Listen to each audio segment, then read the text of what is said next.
Think about this moment. Right now, you are sitting somewhere comfortable, safe, and warm. But let history goes backward. Your grandfather's father, his father, his father. Going back thousands of years. And do you know what you will find at the end? A man crouched on the ground, crushing an insect, trying to survive until sunset.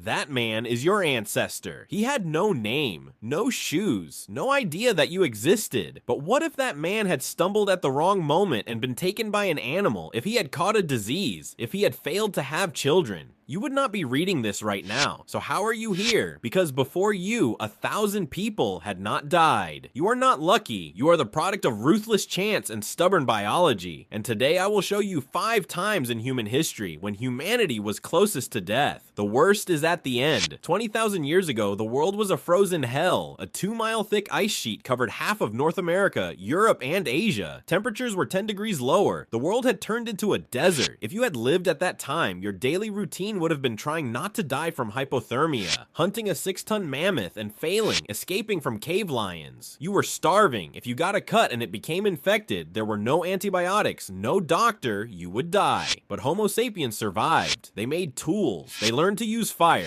They made art. They painted in caves. The winter lasted 20,000 years and humanity was still standing. 10,000 years ago, humans had a bright idea. Bro, I'm tired of hunting mammoths. Instead, we should make the food come to us. How?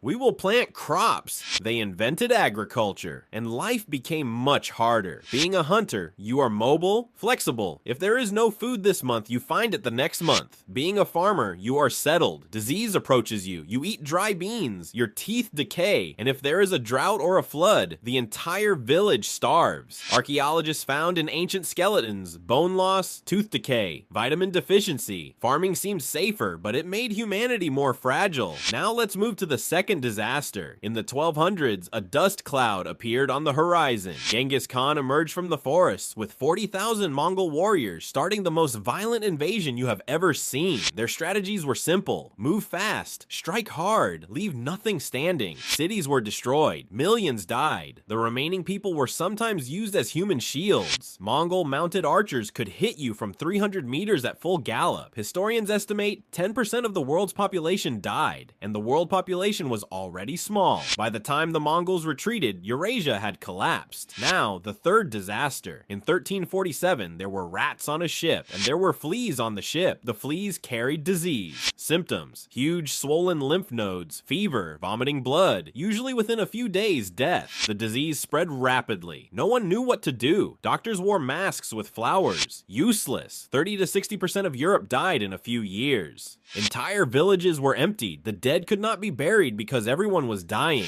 People died at home with their families. Second wave, third wave. Europe remained broken for centuries because of this disease. Now, the last and most terrifying event. 74,000 years ago, a volcano erupted in Indonesia. The Toba volcano. To understand the magnitude of this eruption, the Toba volcano threw 670 cubic miles of ash and debris into the sky. This enormous amount is approximately enough to cover 94 million football fields. Moreover, imagine that each square meter of this area has 1 meter of ash. Only then can we grasp the power of nature and the magnitude of the eruption. Enough ash to cover all of the United States. The sky went dark, and this darkness lasted 6 to 10 years. Temperatures dropped 27 degrees. Plants died. Animals starved and died. Fish died. Birds died. Entire ecosystems collapsed. What did humans do? They lived every day with fear of death, hunger, and cold. Think about humans living in the dark, freezing and hungry. And guess what? The human population fell to only 3,000 people. That means all of humanity was reduced to 3,000 individuals. Today, everyone alive descends from these 3,000 people. If any one of them had died, you wouldn't exist. I wouldn't write this. No one would exist. So how did this happen? Did your mammoth hunting ancestor die? No. Did they survive the plague? Yes. Did they escape the Mongols? Yes. Did they survive the volcanic winter? Yes. And did they have a child? Yes. You are not just lucky, you are not even 1 in a million. You are the result of 1,000 times 1 in a million chance. You carry the blood of your ancestors. You carry the DNA of mammoth hunters. You carry the will of those who survived volcanic darkness. This video will change you because now you will know you are not a coincidence. You are a miracle. So remember this: when you face hard times, when you feel inadequate, when you want to give up, remember the invasions, remember the volcanoes, remember the plague. Your ancestors survived harsher conditions and gave birth to you. You have their strength, you have their will, you have their legacy. The video is over. Now, just subscribe.